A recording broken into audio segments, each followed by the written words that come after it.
안녕하세요. K정책금융연구소 수석부소장 임혜자입니다. 법과 정책으로 대한민국의 미래를 설계하는 임혜자의 좋은 법 좋은 정책 야단법석. 지금 좋아요 눌러주시면 바로 시작하겠습니다. 세상은 지금 말 그대로 물류 전쟁 시대입니다. 누가 더 빨리, 더 멀리, 더 똑똑하게 움직이느냐가 국가 경쟁력이 되는 시대죠. 정부 여당은 이재명 대통령의 북극 항로 개척 공약에 발맞춰 국정과제 실행에 박차를 가하고 있는데요. 빙하가 녹고 바다가 열린 그 길 위에서 대한민국이 새로운 미래 100년을 준비하고 있는 겁니다. 그 중심에 오늘의 주인공과 이달의 좋은 법이 있는데요. 군 법무관에서 법조인 그리고 사선 중진 국회의원으로서 대한민국의 안보부터 복지, 물류까지 아우르는 멀티플레이어 정치인, 국제물류진흥지역 특별법을 대표 발의하신 민홍철 의원님을 모시고 물류의 미래와 지역 균형 발전 전략, 글로벌 경쟁력에 대한 제도적 기반에 대해 깊이 있게 이야기 나눠보겠습니다. 임혜자의 야단법석 지금 출항합니다. 의원님 안녕하세요. 어서 오세요. 예, 반갑습니다. 네. 민홍철입니다. 네. 의정활동 바쁘실 텐데 이렇게 귀한 시간 내주셔서 감사드리고요.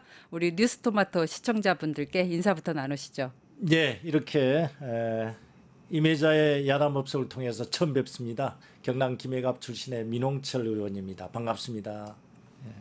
네, 의원님 오늘 본회의 있으셨죠? 예. 예, 국회에서 오시는 거예요. 끝나고. 예. 아, 네. 오늘 추경호 보고가 됐습니다. 네네. 체포 동의안. 예, 보고가 됐습니다. 보고 잘 받으셨어요. 네네. 보고는 잘 받습니다. 네. 예. 그러면 다음 일정이 27일 날 예. 본회의에서 이제 체포 동의안 그 표결을 하는 건가요? 예, 원래 체포 동의안은 이제 법무부로부터 오면은 네. 보고가 된 이후에 첫 네. 본회의에서 네. 첫 안건으로 처리하도록 돼 있기 때문에 네. 첫 안건으로. 예, 24시간 넘어서면 네. 48시간 넘어서면 네. 그렇기 때문에 27일 날 본회의에서 아마 첫 안건으로 표결. 처리가 되지 않을까 생각됩니다. 네네. 추경호 의원이 지금 계엄 당일날 네. 그러니까 의총 장소를 여러 차례 바꾸면서 계엄 해제 표결 국회의원들 방해한 혐의를 받고 있는 거죠. 네. 네.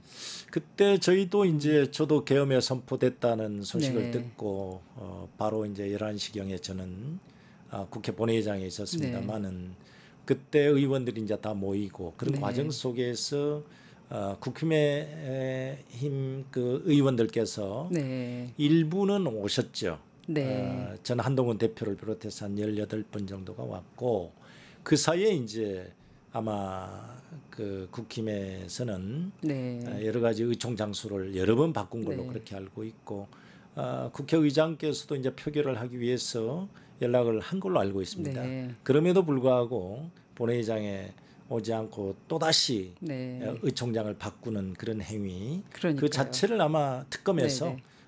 표결 방해로 보고 있지 네. 않는가 그래서 내란 특검에서 지금 구속영장 청구된 상황인 거죠? 체포 동의안 네네. 그게 이제 국회로 온 상태죠. 네네. 지금 핫 이슈가 대장동이거든요. 네.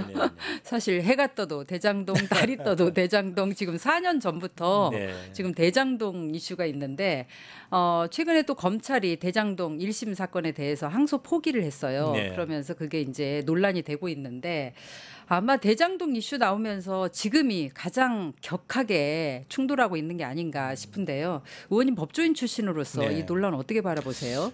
사실 대장동 수사 자체는 저희들은 이제 조작 기소라고 보고 있거든요. 네, 오늘 조작 또, 기소. 예, 네. 오늘 또 의총에서도 이제 보고를 받았습니다만은 사안 자체를 네. 이제 검찰이 1차 수사가 있었고 2차 네. 수사가 있었지 않습니까? 그래서 저희들은 그렇게 보고 있는데 어찌됐든 이제 1심 판결이 나온 상태에서 특정한 특정인을 목표로 하는 그런 결과에 대해서는 법원이 판단을 안 했습니다. 네. 그런 부분에 대해서 기존에 이제 소위 말해서 대장동 일당이라고 표현을 하던데 네, 언론에서 일당. 그들에 대한 각각의 형량이라든지 1심 법원의 판결이 있었죠. 그 부분에 대해서는 저도 뭐 재판에 형사 재판에 변론도 해보고 네. 직접 또 군에서도 또 재판을 해봤습니다만은 네. 검찰도 해봤고요. 네, 군 판사 하셨죠. 예, 군 판사도 네. 했고 군 검찰관도 했고 아, 다 했습니다. 그래서 양쪽 다 했습니다. 네네.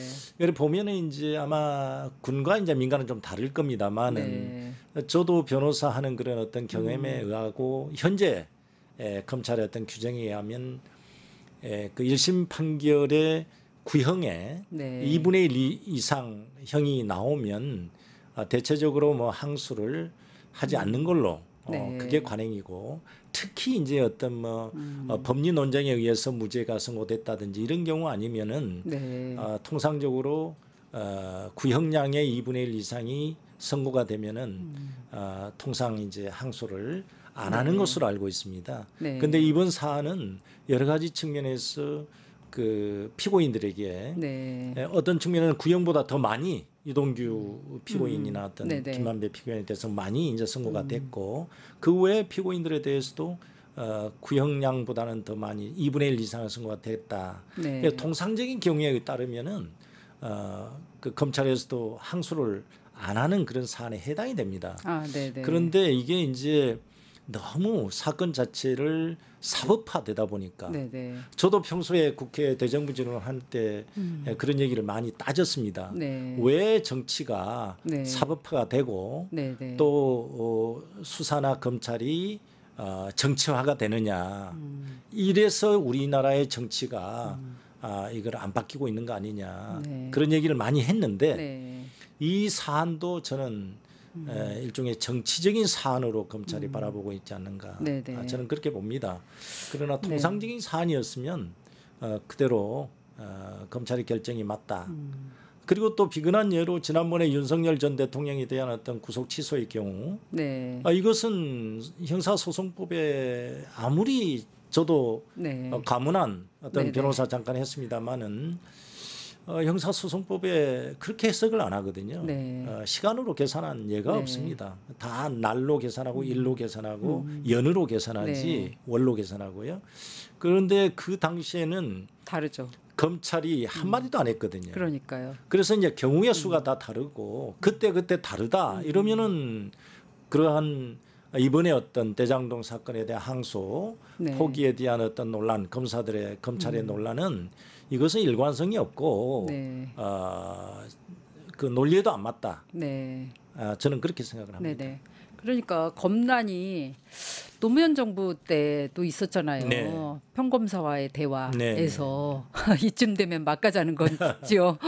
라고 말씀하셨는데 이 검란이 계속 진보 정권 때 이 평검사와의 대화라든가 이런 걸 통해서도 그때 이렇게 일으켰는데 이 국민들이 진짜 원하는 검찰 개혁, 사법 개혁 방향이 있을 텐데 의원님께서 정말 국민들이 원하는 사법 개혁의 핵심은 뭐라고 생각하세요? 그래서 이제 검찰이 그동안에 민주정권 또는 민주당 정권에서는 왜 이러느냐라는 또 언론의 또 지적도 있죠. 네네. 저는 그렇게 봅니다. 민주당 정권이기 때문에 검찰이 어떤 반격을 또는 어떤 반발을 한다 이렇게 판단도 할 수가 있는데 네. 민주당 정권이기 때문에 더 민주적이다.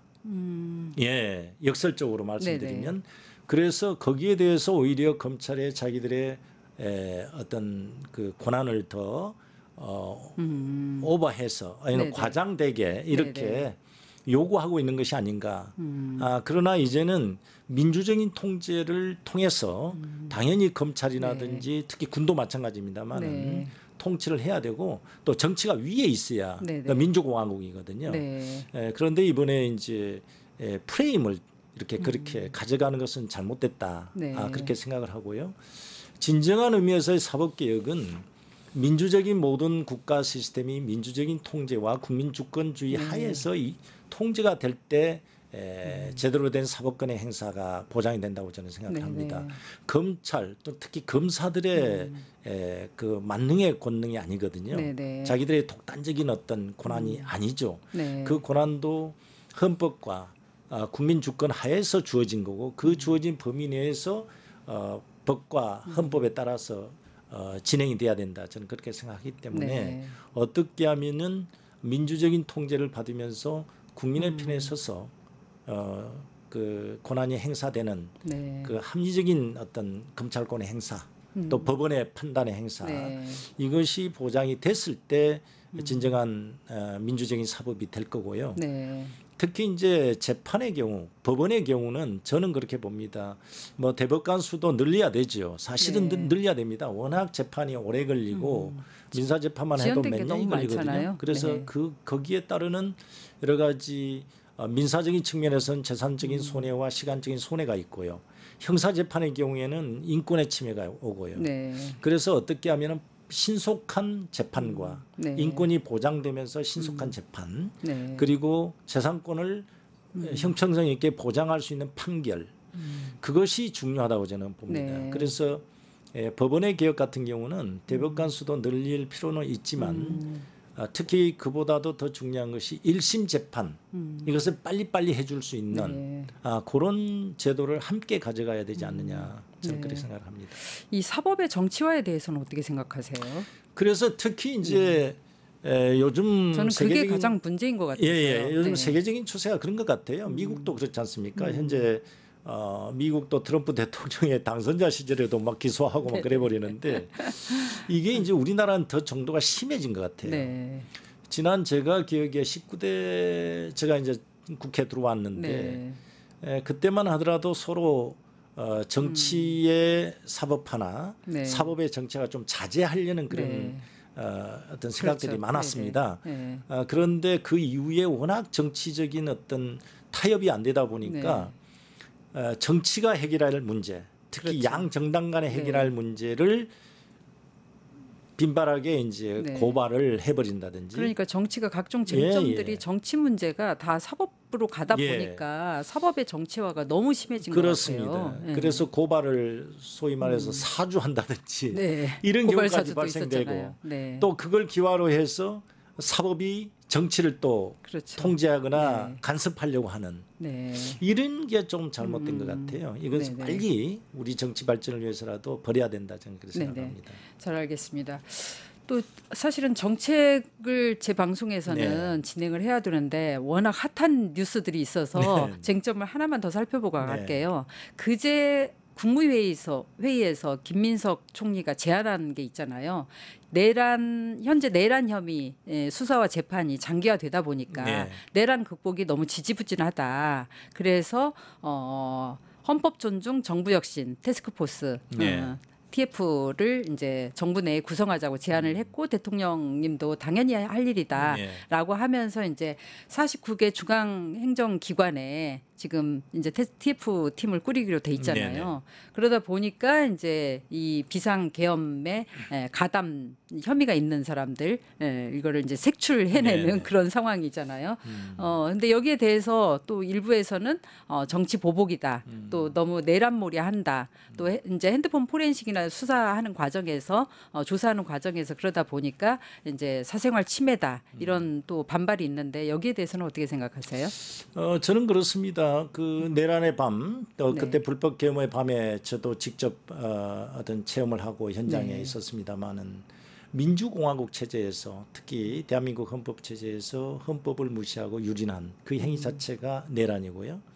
내란 행위에 대해서는 이것은 역사적으로도 이건 용서할 수 없는 거였지 않습니까?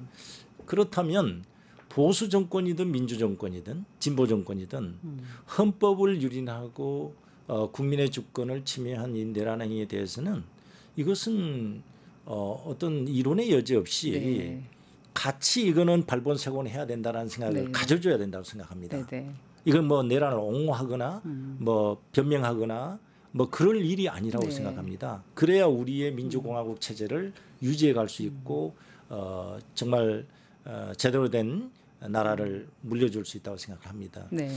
그러나 지금 국민의힘이라든지 어떤 내란을 방조하거나 오히려 동조했던 이런 의심이 드는 세력들은 여전히 내란 재판을 받고 있는 윤석열 전 대통령에 대해서 옹호하고 변명하고 내란이 아니다 인정할 수 없다라는 말까지 하고 있는 이런 상황 속에서 그렇다면 이것은 후대를 위해서라도 제대로 된 규명 또 제대로 된 그 판명을 해야 규명을 해야 다시는 후대 또 정치적인 어떤 세력들이 어떤 내란이나 불법 개혁의 유혹에 네. 빠지지 않을 것이다. 네. 그래서 역사의 교훈을 위해서라도 반드시 시시비비를 가려놔야 된다. 네, 저는 그런 네. 측면에서 볼 때 이번에 그런 TF를 통해서 네, 네. 각 처부나 특히 그 당시에 부안해동의 어떤 의문이 드는 네, 네. 그런 부분에 대해서는 규명을 해야 된다. 네. 어떤 인권을 침해하거나 공무원들에 대한 어떤 뭐랄까 통제라든지 이런 것이 아니다. 그런 개념이 아니라 발본세권, 내람 신상필벌도 가단 당연히 해야 되고요. 네. 그 총리실에서 그렇게 또 말씀을 했잖아요. 네. 한 번은 털고 가야 한다. 그렇습니다. 그래야만이 조직 내에서 불공평한 그런 불만이 사라지는 거 아니냐. 네. 그런 맥락이신 거죠. 네. 네. 그 의원님 올 초에 사실은 그 내란 국정조사 특위에서 네네. 활동을 또 하셨잖아요. 예. 풀네임이 윤석열 정부의 비상계엄 선포를 통한 내란 혐의 진상규명 국정조사 특별위원회 굉장히 긴 이름인데 여기에서 한 45일간 그때 활동하시면서 그때 잠깐 그 발표하셨던 내용이 저 굉장히 충격적이었어요. 네. 그러니까 선관위에 투입된 공수부대들이 이제 실탄을 포함해서 탄약 180만 발을 18만 발. 18만 발. 네네네. 또 이게 충격이다 보니까 영자를 하나 더 붙였네요. 네네네. 18만 발을 탄약고에서 불출했다, 내줬다는 거잖아요. 네. 그때 이제 그럼에도 불구하고 평화적 뭐 계엄이다 이런 얘기를 해서 참 어이가 없었는데, 네. 그때 국조 특위 하시면서 네. 느꼈던 것들을 간단하게 좀 소개 좀 해주세요. 그래서 저는 이제 특히 이제 군 생활을 25년 한 네. 장군 출신으로서 충격을 받았죠. 네. 지난 12.12나 그때 전두환 세력에 의한 군사 쿠데타 이후에 네. 대한민국에서는 민주공화국 체제에서는 뭐 어떤 쿠데타나 군사 반란이나 어떤 내란이나 이런 행위는 이제 없어진 네네. 줄 알았는데 백주 대낮에 그런 식으로 이제 불법 계엄과 내란 행위가 일어났다는 것에 대해서 굉장히 충격을 받았고요. 네. 또 그 이후에 군이 한 30여 년 지나면서 군이 매우 민주화가 됐고요. 네. 또 군의 간부들이 이제는 절대 정치에 개입하거나 정치에 휘둘리지 않겠다라고 했습니다. 네. 그럼에도 불구하고 이번에 일부 이제 군 출신들 예비역 출신들이라든지 일부 군 장성들이 네. 정치권과 결탁돼서 동원되고 불법 계엄과 내란에 이렇게 동원이 됐다는 것에 대해서 매우 충격적이었죠. 네네. 그래서 그때 내란 특위를 하면서도 저는 주로 이제 네네. 군에 대해서 질타를 하고 네. 정말 국민들이 믿을 수 있는 것이 마지막 믿을 수 있는 것은 군이거든요. 네네. 국민의 생명과 네. 재산을 보호해줄 수 있는 마지막 보루는 군인데 그게 군의 존재 이유잖아요. 예, 존재 이유고요. 네. 그런데 그 믿음을 저버리고 특정 정치 세력에 부안해동했다는 것에 대해서는 매우 실망이었죠. 네. 그래서 주로 군에 대해서 제가 좀 확인을 했고요. 군법을 또 가장 잘 아실 것 같아요. 네, 그렇습니다. 물론 그러한 사항에 대해서 이것은 불법이다. 이거는 헌법 위반입니다라고 용감하게 건의했던 장교들도 있습니다. 네네. 그런 장교들도 있고요. 그런데 그 실탄은 제가 확인을 해보니까 전체적으로 특전사를 통해서 한 18만 발 정도 네. 불출됐다는 건 진짜 탄약고에서 이제 나왔다는 거거든요. 그러니까요. 나왔다는 거죠. 불출이라는 단어는 정말 군대 용어입니다. 처음 들어봤어요. 예, 불출이라는 건데. 계엄 상황이 되니까 불출이라는 단어를 쓰게 됐네요. 그렇습니다. 네. 그래서 다행스러운 것은 이제 일선 지휘관들이 주로 이제 중령급 대령급의 네. 실무 지휘관들이 그 실탄을 병사들에게 이제 나누어 주거나 분배를 해서 삽탄 그러니까 총에 이제 직접적으로 장전을 하는 이런 문제거든요. 네네. 그것까지는 안 했다는 거기까지는 안 한 거죠. 네네. 네. 그게 어찌 보면은 굉장히 그 실무 장교들은 의식이 있었다는 네네. 거죠. 예, 그 실무 장교들은 조금 격려 좀 해줘야 되는 거 아니에요? 그래서 아마 국방부에서 지난번에도 아마 전체적으로 조사를 하고 네. 아마 나름대로의 신상 필벌 네. 사실 규명 네. 그래서 인사에도 반영한 걸로 알고 있습니다. 네네. 그러니까 네. 그런 인사 조치가 이런 TF 그렇습니다. 활동인 거잖아요. 네, 네. 그러니까 내란 가담자라든가 동조자라든가 이런 사람들은 진짜 발본 세권에 색출해내는 거고 네, 네. 그다음에 거기에 대해서 오히려 이렇게 분연히 맞선 사람들은 그럼요. 인사 조치를 잘 네. 승진이라든가 이렇게 해줘야 될 신상필벌을 잘 해줘야 될 것 같아요. 그럼요. 그 중에서 저 수방사의 이제 그 연대장 네. 처럼 아주 뛰어나게 어떤 건의도 하고 네. 거부했던 지휘관들도 있죠. 네. 그래서 그런 지휘관들과 병사들이 있기 때문에 이번에 계엄을 막아냈지 않았느냐, 네. 내란을 또 막아냈지 네. 않았느냐 생각해서 저도 뭐 대정부 질문 때 국방장관께 네. 질의를 했습니다마는 들었습니다. 12.12 때 김호랑 네. 중령 같은 네. 이런 장교들이 이번에도 있었다. 부디에 맞서는 또 정의가 아닌 길을 가지 않는 이런 장교들이 있었기 때문에 그나마 그래도 유혈 사태가 없었고 네네. 천만다행이죠. 내란을 막았지 네. 않았느냐 네. 저는 그렇게 생각합니다. 의원님 그 경험 중에 87년 여름에 그 무슨 계엄 준비 업무 경험이 네네네. 있다라고 돼 있더라고. 그건 뭐예요? 그때 저희들이- 당시에도 계엄 준비 뭐가 있었어요? 네, 저희들이 이제 아. 군 법무관들은 네. 주로 하는 일이 이제 을지 연습이라고 이제 군에서 네. 군 훈련을 하는 거거든요. 그런 경우에는 이제 계엄 연습을 합니다. 군사법원을 설치하고 네. 수사본부를 설치하고 이런 연습을 하는데 네.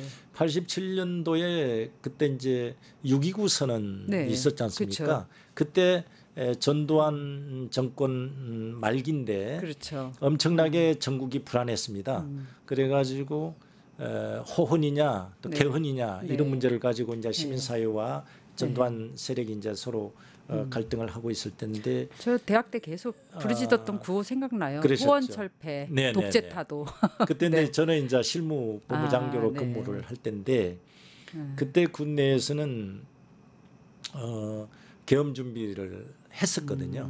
그래가지고 마지막에 이제 아마 전군 주요 지휘관회의를 국방부에서 했습니다. 하고 거기서 이제 결정을 최종적으로 하는데 아마 개헌으로 네. 아마 그 결정이 된 상태에서 다행스럽게도 계엄이 선포가 안 된 네. 그런 사항을 제가 어디다 아마 얘기를 네네. 해놨을 그걸 겁니다. 보고 깜짝 놀랐어요. 정말 이 대한민국 민주주의라는 게 언제든지 이렇게 무너질 수 있겠구나라는 이런 불안감이 다시 또 생기는 것 같아요. 그렇습니다.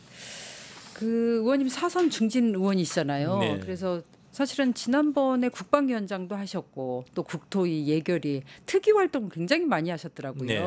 그러니까 뭐 세월호 특위, 평창 올림픽 특위, 그다음에 군 인권 개선 특위 이런 걸 많이 하셨는데 네. 다양하게 이렇게 활동하시면서 가장 기억에 남는 의정 활동 뭐가 있어요? 저는 기억에 남는 게 이제 사실은 세월호 특위 할 때 네. 특별위원회 참 안타까운 비극이죠.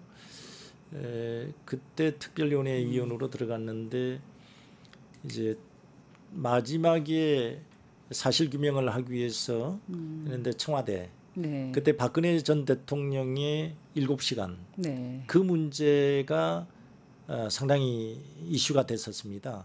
그래서 그 청와대 자료를 검토를 해보니까 대통령이 없어요. 첫 번째 보고를 받고 9시 반인가 보고를 받고 오후 5시 몇 분까지 상황실에 나타날 때까지 대통령은 뭐 했냐. 네. 그 안전 컨트롤 타워가 있냐. 막 이런 이러고 이제 따지는데 제가 쭉 검토를 해보니까 대통령이 한번 보고를 안 받은 상황이에요. 어떤 지시도 안 내려간 거예요. 그래서 이제 저희들 위원들끼리 아니 대통령의 7시간이 어디로 갔냐. 그래서 사실은 거기서 이제 7시간이라는 게 나오는데 그때 이제 그때 7시간이 나온 거예요. 그래서 네. 이제 우리 당의 간사께서 이제 김현미 간사였는데요. 7시간이 최초로 나온 게 세월호 저희들이 이제 특위였군요. 제가 제기를 했어요, 사실은. 의원님이 제기하신 거예요. 그리고 이제 이슈는 그때 간사이신 김현미 전 의원이 이제 그때 막 박근혜 얘기를 7시간. 그렇죠. 네네. 그래가지고 그게 했는데 그 이후에 이제 그게 상당히 이슈가 됐었죠. 그게 이제 특위 활동할 의원님이 때 주로 조용히 묵묵하게 일하는 스타일이시군요. 네. 그러니까 그게 뭐 어디 네. 뭐 되지도 않고 네. 그러는데 의원님이 처음에 7시간 밝혀냈다는 보도는 한 번도 못 봤거든요. 못 봤죠. 네네. 그래서 이제 논의할 때 얘기를 네. 했었습니다. 그래서 아마 그 돌려보면 있을 거예요. 네. 그때 청와대 비서실장한테 제가 한번 물어보기는 봤을 겁니다. 네. 대통령 그동안 뭐 했냐, 7시간 동안 뭐 했냐라고는 아마 제가 아마 물어봤을 거예요. 그래서 이제 그게 이제 이슈가 됐고요. 네네. 그리고 이제 입법은 많이 있어요. 저희들이 입법은 많이 있고. 네네. 그럼 본격적으로 이제 법은 좀 살펴볼게요. 왜냐하면 국방위원장도 하시고 뭐 주로 이제 국방과 법 이런 거를 하셨는데 특별히 이렇게 복지 관련한 또 법안에도 관심을 갖고 하신 게 있더라고요.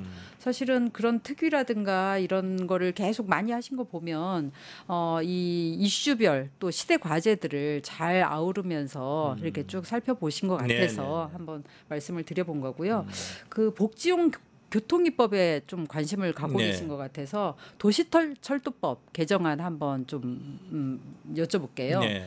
공익서비스 지속 가능성을 이 법안이 좀 보여준 것 같은데 이 법안은 어떤 내용이에요? 그게 이제 도시철도뿐만 아니라 이제 일반 그 대중교통에도 있는데요. 네네.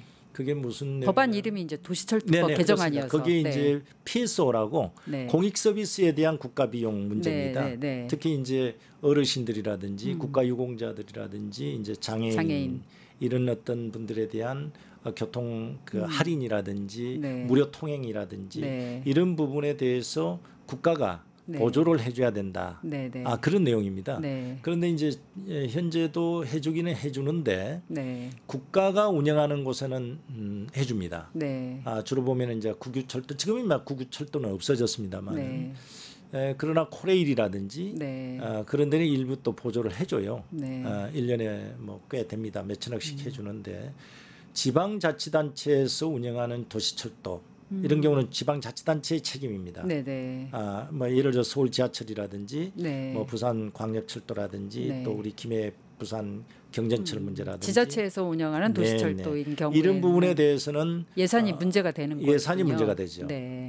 그래서 예산이 재정이 약한 그런 지자체에서는 해줄 수가 없는 그런 경우가 돼요. 그래서 이 PSO 공익 서비스에 대한 문제는 국가가 해줘야 된다. 이런 내용입니다. 이게 영익 목적의 어떤 영업 활동이 아니잖아요. 이런 공익 서비스 같은 경우는. 그리고 우리 사회가 이제 초고령 사회로 진입을 했기 때문에 그렇습니다. 점점 이제 고령자도 많고 또 장애인이라든가 교통 약자들이 많을 거 아니에요. 교통 약자들 보니까 이 어디에서 조사한 게 있는데 10명 중에 1명은 그런 대중교통을 이용을 하더라고요. 그렇습니다. 그래서 이런 서비스가 필요할 것 같아요. 그래서 이제 대중교통 같은 경우도 교통 약자 이제 휠체어 전용 버스가 법에는 그 보장이 돼 있습니다. 예를 들어서 고속버스라든지 시외버스 같은 경우에도 휠체어를 이렇게 장치가 돼 있는 좌석 하나는 하도록 지금 돼 있거든요. 그런데 이제 그 일반 기업 경영함에 있어서 이제 수익의 문제겠죠. 그래서 설치를 안 하고 있어요. 설치한 고속버스가 아마 손에 꼽을 정도입니다. 이게 논리로 복지를 따질 수는 없죠. 그렇습니다. 그래서 그런 부분에 대해서 국가가 좀 더 세심하게 예산을 편성하고 또 국민들을 설득해 나가야 되지 않느냐 저는 그렇게 생각합니다. 그게 교통약자 이동 편의 증진법 개정안인 거죠. 그 부분에 되어 있습니다. 그러니까 저상버스라든지 정상 저희 비장애인들도 턱이 높으면은 타기가 힘들고요. 그런데 지금은 이제 대중버스 이런 것도 보면은 저상버스로 이제 돼 있거든요. 아니 저도 경험한 적이 있어요. 왜냐하면 아이를 가졌을 때 올라가려니까 되게 힘들더라고요. 그래서 임산부 이게 그야말로 장애인만의 문제가 아니라 노인만의 문제가 아니라 아이들 그다음에 임산부 이게 다 모든 사람들의 이렇게 문제인 것 같아요.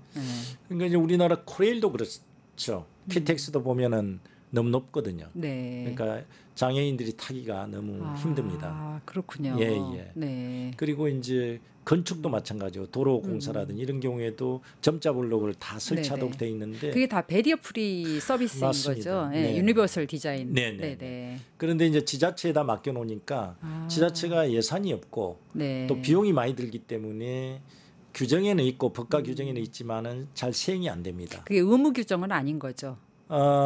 그렇죠. 권고 네, 규정이고 권고 규정이다 일부는 또 보니까. 의무 규정도 있습니다. 아, 그런데 지금 잘 안 되고 있죠. 관리도 안 되고 있고요. 그래서 그런 부분에 대해서는 국가가 좀 더 네. 더 제도를 강화하고 네. 예산도 더 많이 배정을 해야 된다. 그런 의미. 특히 예산 같은 경우는 지자체는 매칭이 되다 보니까 또 안 할 것 같아요. 그러니까 이게 법과 제도가 설령 마련돼 있다 손치더라도 지자체가 예산과 실행은 또 지자체가 하는 그렇습니다. 거잖아요. 그게 이제 지방 분권이 제대로 되려면은 저희들이 이제 지방 분권을 계속 네. 주장하지 않습니까? 그런데 우리나라는 지방 분권을 강조하면서 네. 업무는 줍니다. 그러니까요. 지방에다가 네. 업무는 주되 돈까지 같이 줘야 되거든요. 아니 돈과 함께 업무가 가야 되는 거죠. 예, 그래야 예. 책임성 있게 지방자치를 실현할 수 있을 것 같은데요. 그래서 그 네. 부분에 대해서는 국회에서도 많이 네. 저희들이 정부에다가 촉구하고 네. 또 법도 바꾸고 이제 그렇습니다만은 상당히 좀 그 발전시켜야 될 게 많이 있습니다. 네. 네. 사실은 배리어 프리 정책 같은 거 오래전부터 주장해 왔지만 실제는 아직도 제자리인 것 같아서 이게 뭘까 했더니 이게 또 부처마다 편의시설은 복지부 또 교통시설은 국토부 다 다르죠. 예산은 또 지자체에서 해야 되는 거고 그리고 이제 요즘 AI다, ICT가 발전되고 또 디지털이 발전되지 않습니까? 요즘 식당에 가면은 음식점이나 이런 데다 키오스나 맞아요. 이걸 네. 다 주문하지 않습니까? 네네. 그러면 예를 들어서 이제 그 보통 그 장애인들 보면은 또 안 되잖아요. 네. 특히 이제 뭡니까 저 맹인들에 대한 그런 부분에 대해서는 이게 안 되잖아요. 그렇죠. 그러니까 시각장애인들에 음성으로 대한. 한다든지 그렇게 또 보편화돼 줘야 되는데요. 안 됩니다. 그러니까 복지 분야에 굉장히 이 AI 스마트 이 복지가 필요한 것 많이 같아요. 필요하죠. 네. 네. 그러면 AI 이왕 나온 거 AI 자율주행 셔틀 같은 신기술도 등장하고 또 네. 해외에서는 이미 상용이 많이 되고 네, 있더라고요. 그러면 우리 교통약자 그 이동 지원에도 이런 기술 좀 접목시켜야 되지 않을까요? 이런 법안도 좀 만드셔야 되지 않을까요? 현재 AI 자율주행이 이제 세종시에서도 나름대로 시범 사업을 좀 하고 네. 있고요. 세종시에서요. 예. 특히 또 자율주행차 이런 거라든지 많이 이제 우리도 거의 상용화 3단계까지는 지금 가고 있는데요. 네. 여전히 이제 인프라 구축이 좀 더 더디게 지금 되고 네. 있습니다. 그게 이제 모든 자율주행이 되거나 이래 되려면 인프라 구축이 돼주고 서로 센서 설치라든지 이게 돼줘야 되는데 그게 아직까지는 더디게 되기 때문에 완전한 상용화는 지금 네네. 어렵게 되고 있습니다. 네. 아니 세상이 너무 급변하기 때문에 그 세상 변화의 속도에 법이 못 따라가는 것 같은 느낌이거든요. 네. 그래서 특히 이제 복지 분야 같은 경우는 그 사각지대가 바로 생기니까 네. 의원님께서 많이 챙겨주십시오. 네네. 네네. 열심히 하겠습니다. 그럼 본격적으로 이달의 좋은 법으로 의원님 법안이 선정이 됐어요.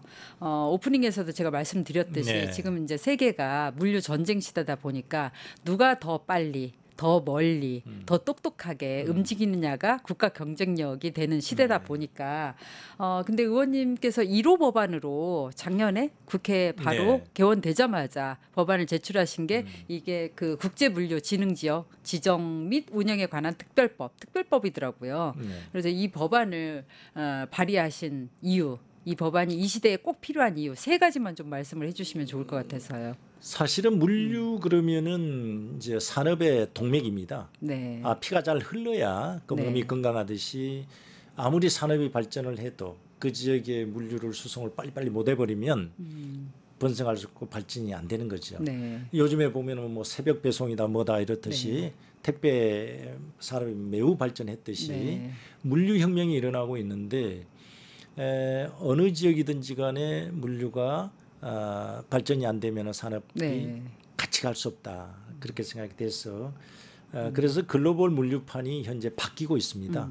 시대 흐름이 바뀌었다는 시대 흐름이 거죠. 여러 네. 가지 이제 특히 우리 동북아시아 같은 경우는 이제 북극 항로였던 네. 개설 문제가 지금 대두되고 있고 네네. 그래서 우리 한국도 우리나라도 이제 동남권을 중심으로 한 물류의 네. 허브를 조성해야 네네. 되겠다. 네네. 그래서 제가 이제 국토부와 협의해서 지금 하고 네. 있고요.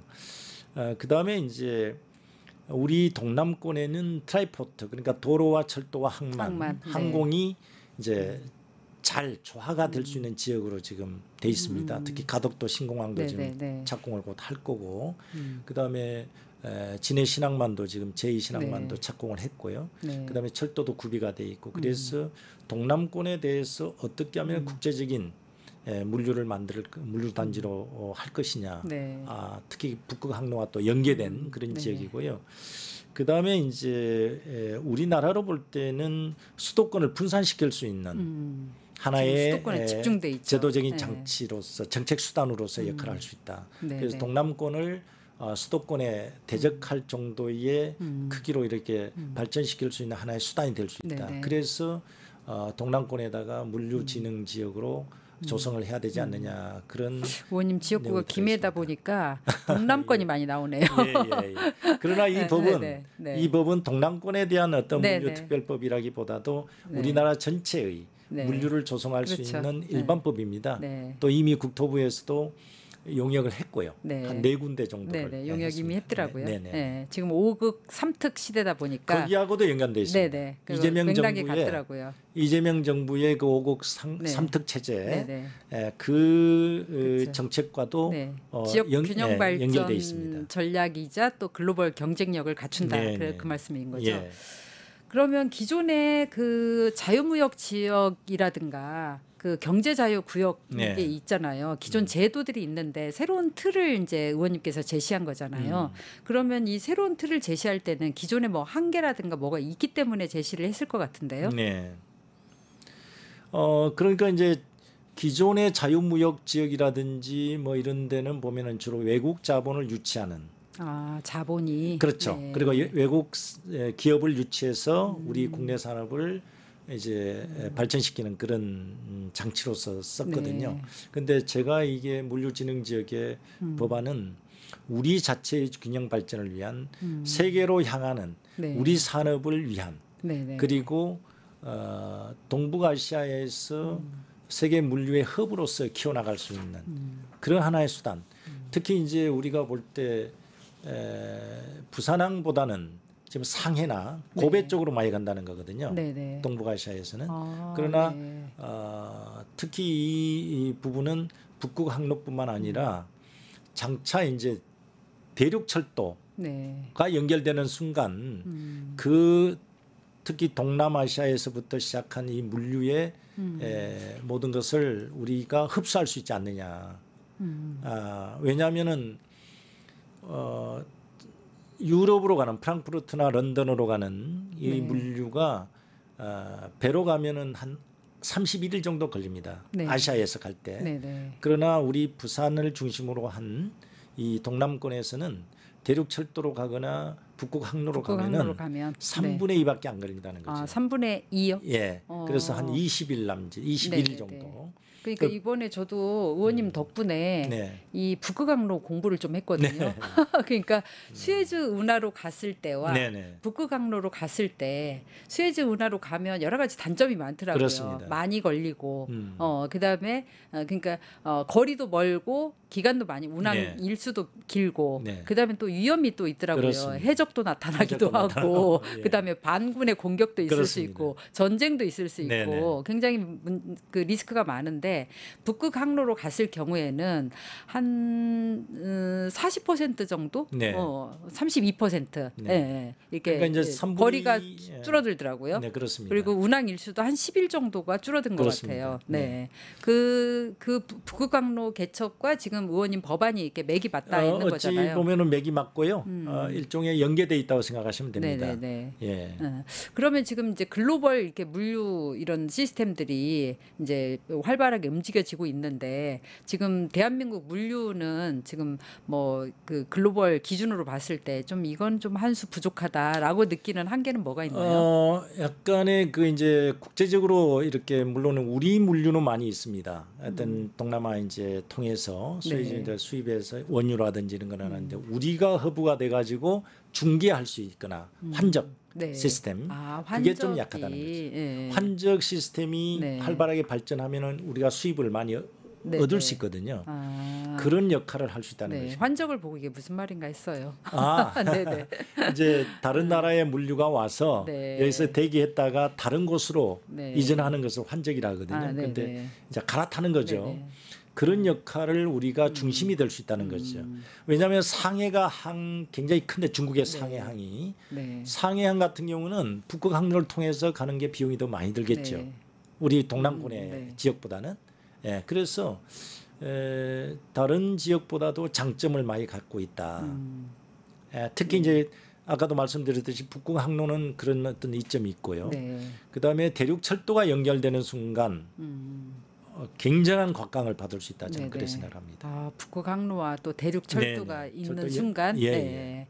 이 물류 이 의원님 법안이 그냥 탁 이 빛을 발하겠네요. 네, 아마 네. 최소한 동남아에서는 모든 물류가 유럽으로 가는 물류가 우리 동남권으로 오지 않겠느냐. 왜냐하면은 그래서 북극 항로를 타고 유럽으로 가고 또 대륙 철도를 타고 또 유럽으로 가고. 네네. 예. 제가 질문하려는 이 말씀을 지금 이미 답변을 다 하셨어요. 그렇습니까? 왜냐하면 이 북극 항로를 포함한 글로벌 물류 네트워크에서 이 의원님 이 말씀하신 그 국제 물류 그 지능 지역 네네. 이게 어떤 효과를 낼 수 있을까?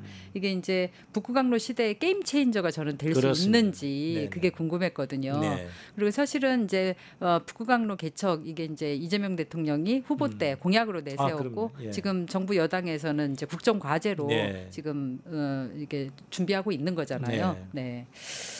그러면 이 법안 준비하시면서 외국에 그 물류 허브들이 많잖아요. 네. 물류 허브에 대해서 외국 같은 경우도 진심이더라고요. 근데 그 혹시 벤치마킹 했던 외국 사례가 혹시 있나요? 그러니까 이제 대표적인 국제적인 물류부가 아니라 로텔담, 네덜란드의 네네, 로텔담. 네덜란드. 거기가 이제 유럽의 물류의 네. 허브고요.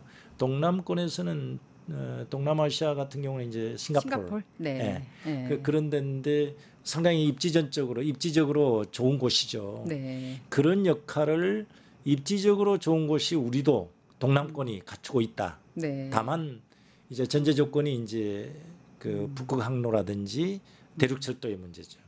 예, 네. 그게 있을 때는 그 두 곳보다도 오히려 더 뛰어난 입지 조건을 갖추고 있지 않느냐 저는 그렇게 봅니다. 네. 우리나라 그러면 국제 물류 전반에 있어서 우리나라 그 경쟁력은 어느 정도 될 것 같아요?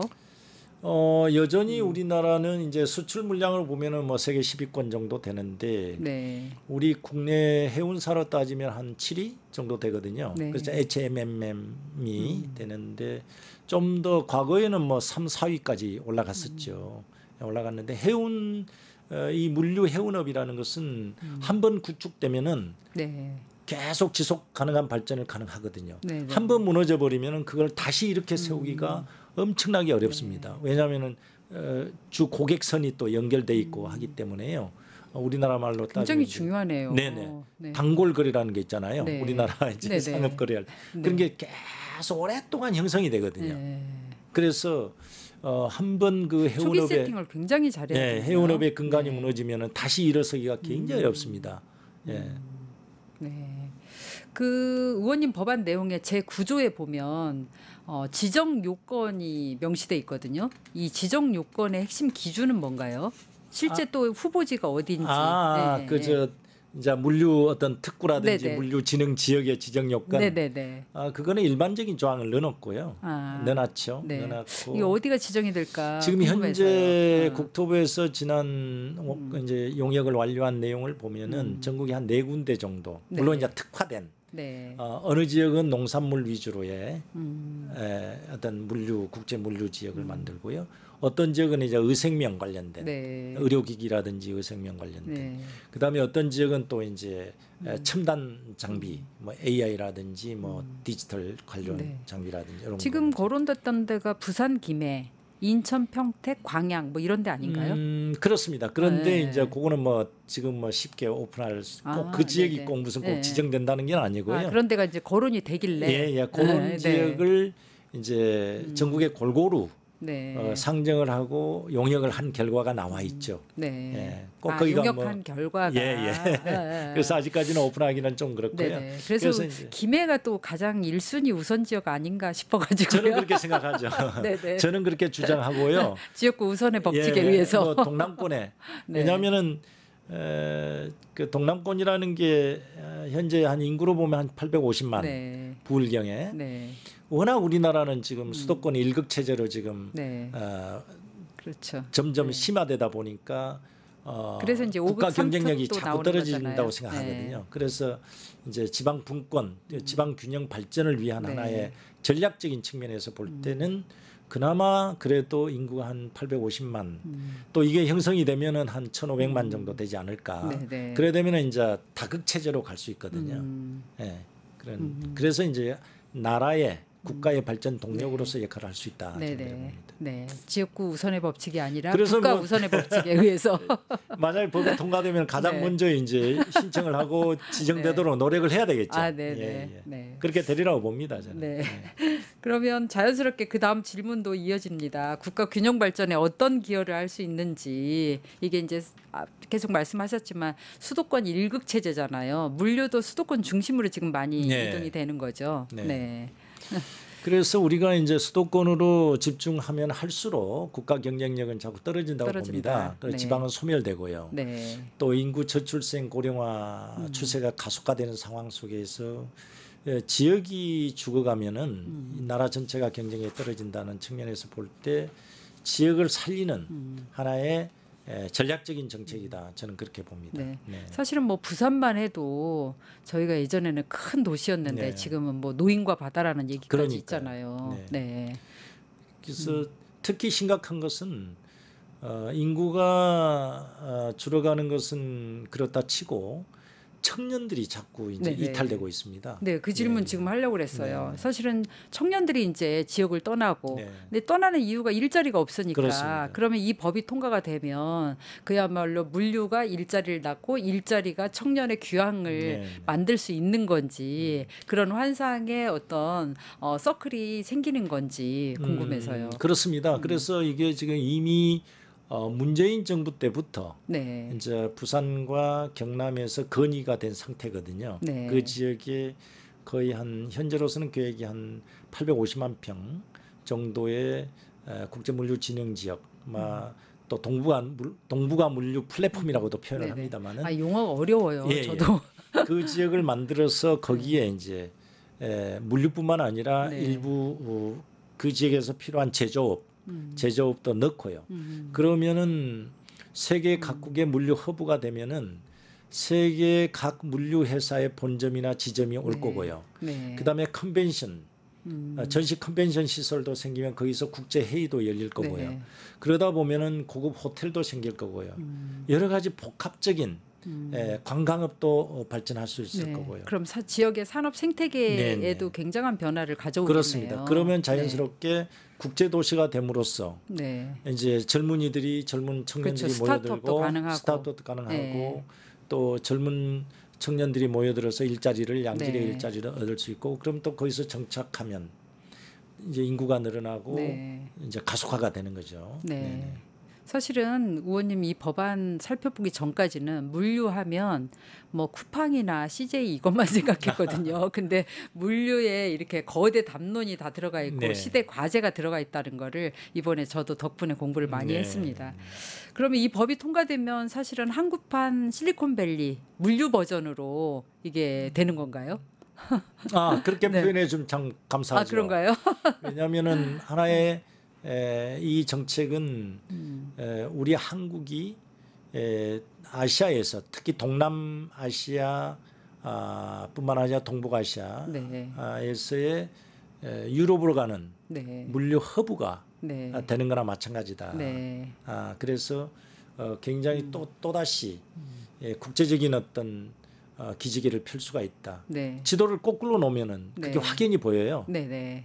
세계 그러니까 지도를 저도 이번에 지도 보면서 예. 보니까 정말 이 북극 항로 이 개척하면서 이런 물류 관련 법들이 통과가 되고 그게 활발하게 이렇게 진행이 되면 이렇게 국제 경쟁력도 굉장히 높아지겠다. 또 지역 균형 발전도 되겠다라는 그런 기대가 좀 생기더라고요. 그렇습니다. 그래서 저는 이제 김해 지역의 출신 국회의원으로서 김해라는 곳이 이제 과거 2000년 전에 네. 김수로 왕과 네.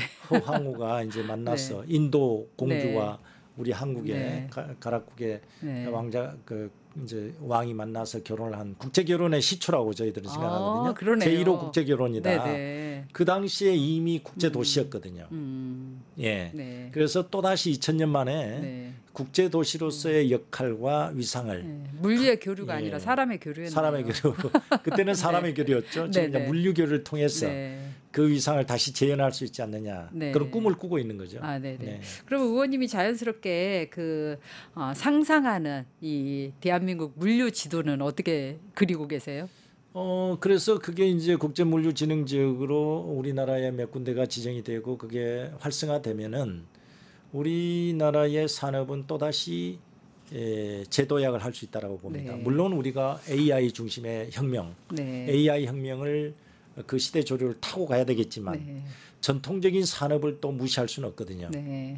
그런 측면에서 볼 때 전통적인 산업은 또 물류가 생명입니다. 네. 그 생명의 허브가 되는 거죠. 그러려면 세계에서 중심 국가가 될 수가 있다는 겁니다. 네. 그래서 매우 희망적이다 저는 그렇게 봅니다. 네네. 네. 그야말로 물류가 국력이네요. 그렇다고 봐야죠. 네네. 그럼 마지막으로 의원님께서 꼭 하시고 싶은 말씀 시청자분들께 한 말씀 하시죠. 네, 저희들이 뭐 정치를 한다는 이유는 이제 국민들의 삶과 생활을 어떻게 향상시킬 수 있느냐, 그리고 나라 발전을 어떻게 기여할 수 있느냐 이 문제인데요. 싸우기만 하는 게 아니거든요. 저희들처럼 이렇게 필요한 법률과 나라 발전을 위한 법률도 만들고 있다. 네. 이런 말씀을 드리면서 때로는 욕만 하지 질타만 하지 마시고 이런 좋은 법을 만드는 의원들에게는 격려도 좀 해주시고 또 필요한 부분이 있으면 언제든지 말씀을 좀 요구를 해주시면 됩니다. 네네. 그러면 우리가 나라를 발전하고 생활에 필요한 인간에게 이로운 또 법을 만들어 가야 네. 다 함께 행복한 네. 나라와 사회를 만들 수 있지 않겠습니까? 네네. 더욱 열심히 하겠습니다. 네. 사실은 지금 뭐 나란 예산 내년도 예산 심의하는 시즌인데 네. 대장동 블랙홀로 빨려 들어가고 있어서 저도 좀 안타깝습니다. 오늘 귀한 말씀 해주셔서 감사드립니다. 네, 감사합니다. 네. 오늘 우리는 물류라는 단어 속에 대한민국의 미래, 지방의 희망, 그리고 세계로 향하는 새로운 항로를 함께 열어봤습니다. 이제 물류는 산업의 혈관, 경제의 혈관이라고 합니다. 이 혈관이 잘 순환돼서 꽉 막혀있는 지방을 살리고 국가 균형 발전을 통해서 지방시대가 활짝 열리길 기대하겠습니다. 아울러 민홍철 의원님의 법안이 대한민국 경제를 힘차게 순환시켜주길 기대합니다. 시청자 여러분, 오늘도 법과 정책이 세상을 바꾼다는 믿음으로 임혜자의 야단법석은 다음 시간에도 더 좋은 법, 더 좋은 정책으로 찾아뵙겠습니다. 의원님 오늘 고맙습니다. 네, 감사합니다.